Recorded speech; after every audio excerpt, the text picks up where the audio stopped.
In our group, I would like to talk about HRM in India and China. My group is group 3. For our member group is the first one Asara, second one Andrea, the third one Karen, the fourth one Anurag, and the last one Savo.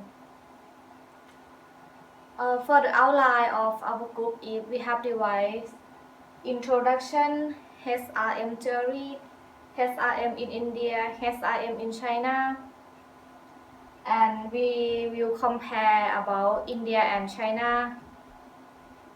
And the last one, we will talk about the future of India and China and conclusion. In this part, we are presenting about the theories of HRM. In a global context, the focus of strategic HRMs of the three perspectives: multinational enterprise, comparative, and cross-culture. These are some points of the human resources management: cultural differences, internalization of production, free movement of capital barriers, liberalization and breaking down of the international transfer of jobs from high-cost economies to low-cost economies, freedom of movement of labor, economic migration, removal of barriers, and international regulations. We continue with the types of global staff members and approaches of staff. The first type of global staff members is expatriate. Expatriate is an employee working in a firm who is not citizen of the country in which firm is located, but citizen of the country where organization is headquartered. The second type is a host country national, where employees' nationality is the same as location of subsidiary. And the last is the third country national, where a citizen of one country working in a second country and employed by organization headquartered in a third country. There are also two approaches of staff. Ethnocentric staffing is where the companies primarily hire expatriates to staff higher level of foreign positions, and the second, polycentric staffing, is when more host country nationals are used to throughout the organization from top to the bottom. Obviously, there's going to be a differences between a domestic HRM and an international HRM. Here are some of extra HR activities: globalization of production and services, changes in emphasis at the workforce mix of expatriates and local varies, risk exposure, broader external influences, and cross-cultural team facilitation skills.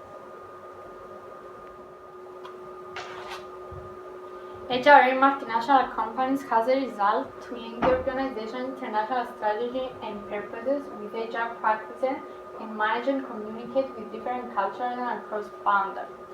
Also, forecasting and planning skills to cover worldwide presence and organizational design and restructuring skills across national boundaries. Also, business partner competency in local or host country, understanding of the local recruitment market, and comprehension of the overall business strategy for organization of the HR objectives for an organization.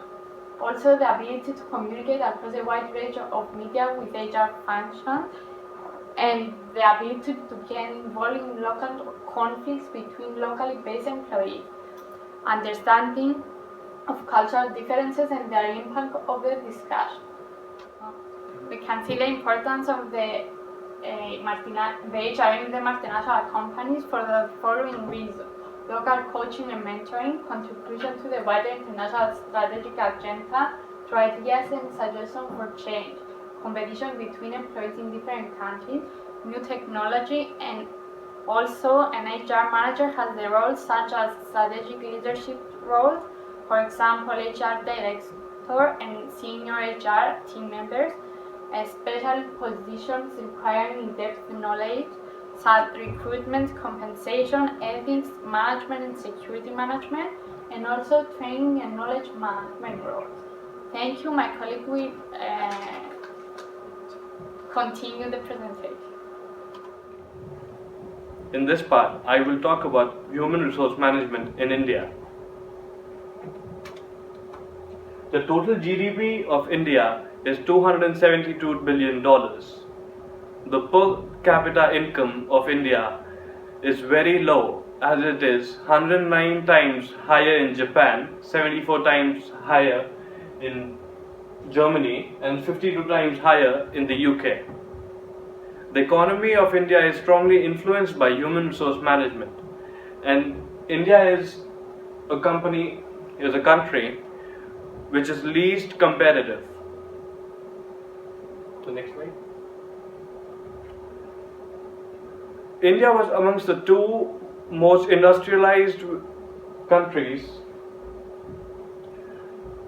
It slipped from the 10th to the 28th largest industrial power from 1955 to 1977.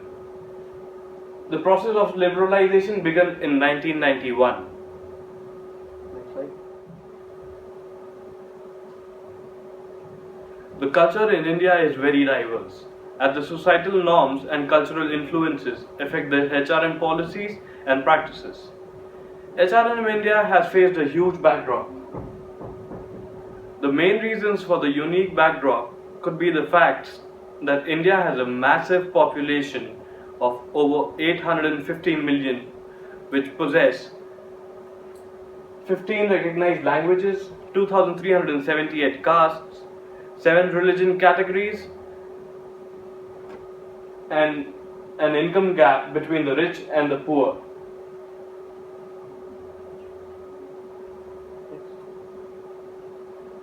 Now I will speak about the 9 comparative factors which were made to compare India with the other countries in relation with HRM. The factors are structural empowerment, accelerated resource development, employee welfare emphasis, efficiency emphasis, long-termism, flexible horizontal process, negativism, unrewarded involvement in education, corporate involvement in education, and unrewarded autonomy or creativity. According to these factors, a comparison was made, and it showed that India lags very behind in human resource management. Thank you, and in the next part, my colleague will explain to you about HRM in China. In my past, I would like to talk about HRM in China. For the HRM practice in China, we including concept of Chinese culture affecting the HRM in China, the respect for age and authority, maintain of harmonious human relation, the favor of personal relation, the group oriental, and the concept of face. We suggest that one should avoid losing face, shame, and identify in the public. The area of HRM in China is equipment, training, performance, promotion, and financial rewards. In terms of China, it's become the world's fastest growing major economy.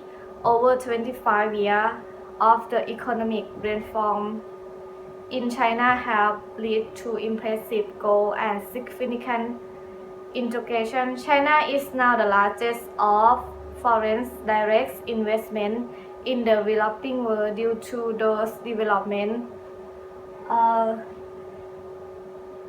its result major change in the management of industrial enterprise and whole the implication of human resource HR practice in the nation with the largest workforce in the world.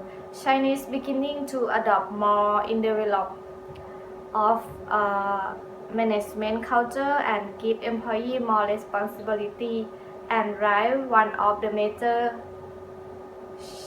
challenges faced with company. For the HRM practice, change in the traditional HR practice and the implementation of CSR in China. HRM practice in China, human resource in the industrial sector were classified into groups: careers, administrative staff, and core employees, such as management, engineer, and senior technicians in government organization in the enterprise worker lower level employee. Due to the division, there have been effect invest scale performance appeal. This is for example of HRM in China firm. The China have firm which is the important of CSR practice. It include with CSR social responsibility, HR practice to support CSR with the employee enrollment, and also HR outcome have a higher productive, higher customer satisfied, local accept. For entrance HR outcome, employee well-being, talent, motivation, certification, and outcome engagement.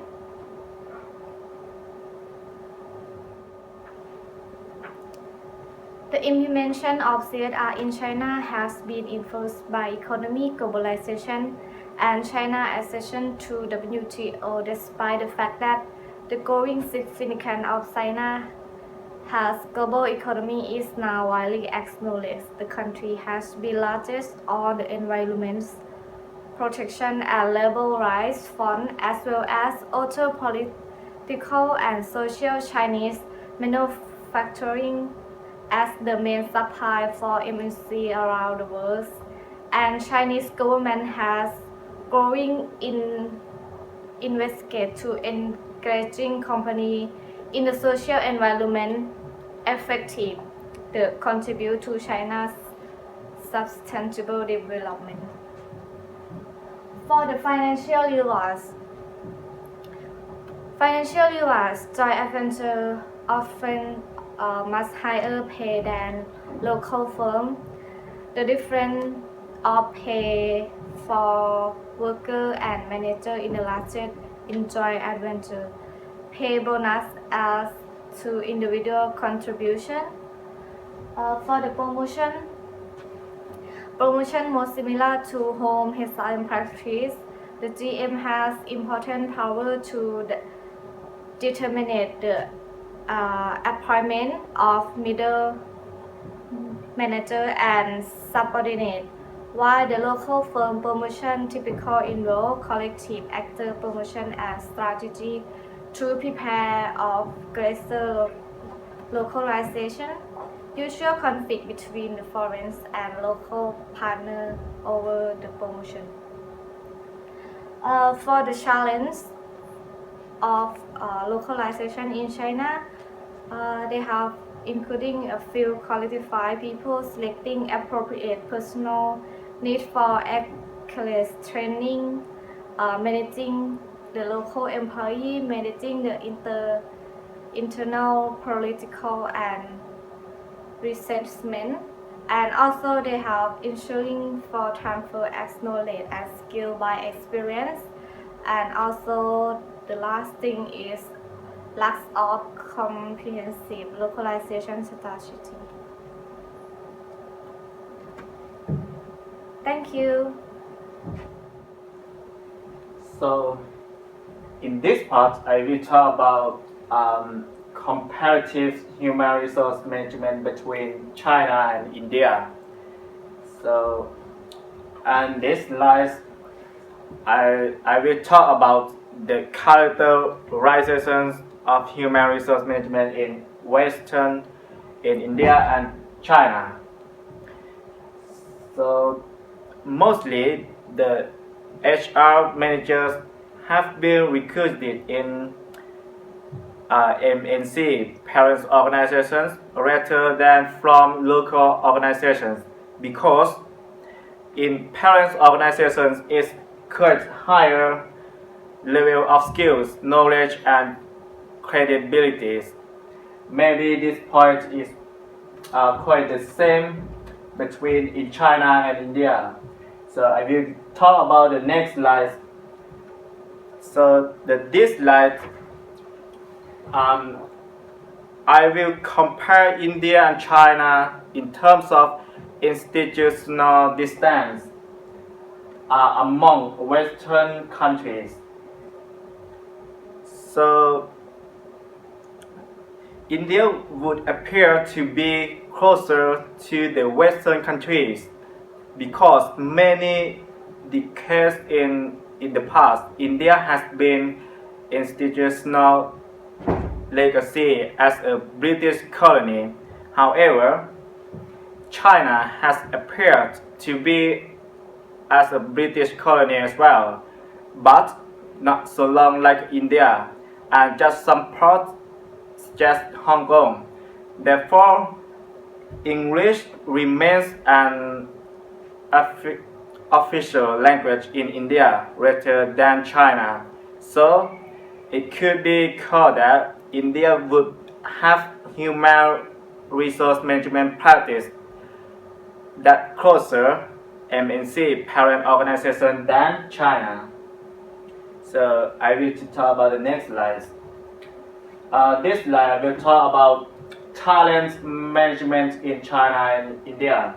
So this slide I will compare in business school in China and India. So India's sample are in the high-tech and knowledge-intensive sector. Also, the variations of leading India firms appear to be many strategy about human resource management because of the most firms in India has followed the American and Western countries. By contrast, Chinese managers appear to be more skeptical or less follow Western HRM theories due to they mostly remain used and follow the Confucian value. So maybe this slide I will finish and I will to talk about the next slide about human resource management practice in China and India. So the first thing I will talk about the culture. So both countries between China and India, the culture is important for them and they quite take care, look after employees, and the financial many case study has identified between China and India that are both stronger financial, but the wages and bonus in China is stronger than India. Moreover, the different benefits India has many barriers about the provision of housing for employees. But China is a much stronger and long-standing of providing housing to employees. So in addition, about the different training and developing, I will to talk about the next slide. This slide, I will talk about training and development in China and India. So India, when Indian finished the postgraduate, that they can easy to get employees in the organizations and the government as well.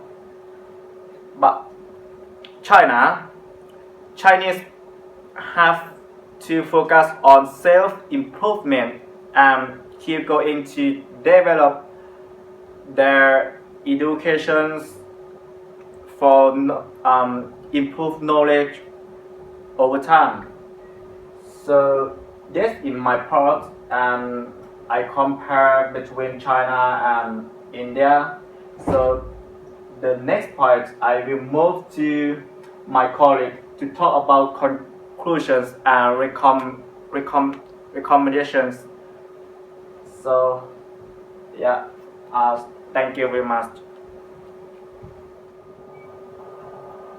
Hi, my name is Shaival Patel and I am going to talk about India and China's next future and conclusion as well.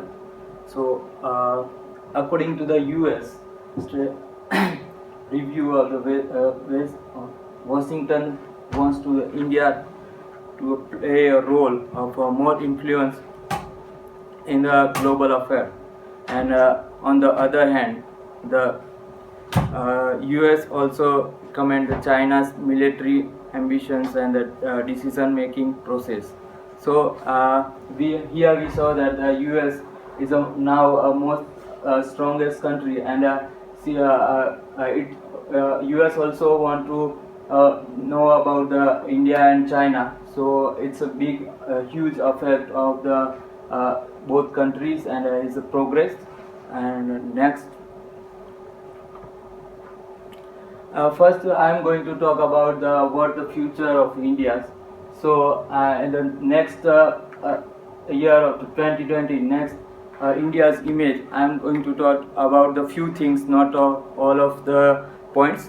So, first is India is the fifth largest economy in the world. So, it's a big achievement for the India, and the best thing in India is India is a trustworthy and the most secure place in the 21st century, because it's India is everything is perfect for the business and everything. But it's for the living, for the business, it's everything is good. And third thing is a country with the second largest army force available in the world. So it's a very a good thing for the India. And now I am talking about the China merging the superpower. So I am talking about the China's modern China. The first stage of the China is the 1950 and 1989 is the term of the preparation of growth. And that time China was started growing stage, and in the second stage into 1980 to 2020, I call it will going to very high speed, and it will achieve what they want. And in the third level of the development, and lasting from the at least 2020 to 2050, what I call the steady growth. It will the highest in the all over the world. Next. Now I am talking about the basic principle why these two countries are achieve too fast and growing too fast, because of the people satisfaction development here, and modern socialist development. Second point. The third point is millennium development in HRM. They also try to achieve the development in HRM, long-term development in a goal as well. They try to achieve goal, and they make all process with planning, and they are achieve goal by year. Next. My question is, what will be the India and China contribute of the whole world? So basically, it's economies and trade contribution, as well as the poverty restriction, and this is the main point, poverty restriction, because India and China have lots of people living in a below poverty level. So it's a huge huge challenge for India and China, and they need to contribute for the four key areas. The first thing is human resources development, because both country have first and second place for their populations, and they have a huge challenge for the human resources. Then science and technology, they have a good company for the science and technology, like India have a ISRO. They achieve goal and make a space. In a third thing is a green movement, like a global warming. The India and China need to also improve and in a global warming, and the culture is a very important thing in both country, because a lot of different culture in one country. So it's four key areas in four different country. And now, in conclusion, I would like to say that it is clear that India and China will economies powerful holes, and HRM is a medium term. So it means they are now going to slowly up, and they try to achieve their goals, and undoubtedly their growth will have sufficient impact to all over the world, because these both countries are very strong economy and a good strong power as well. So it's all depends for effect for the world economy as well. So thank you for for listening me.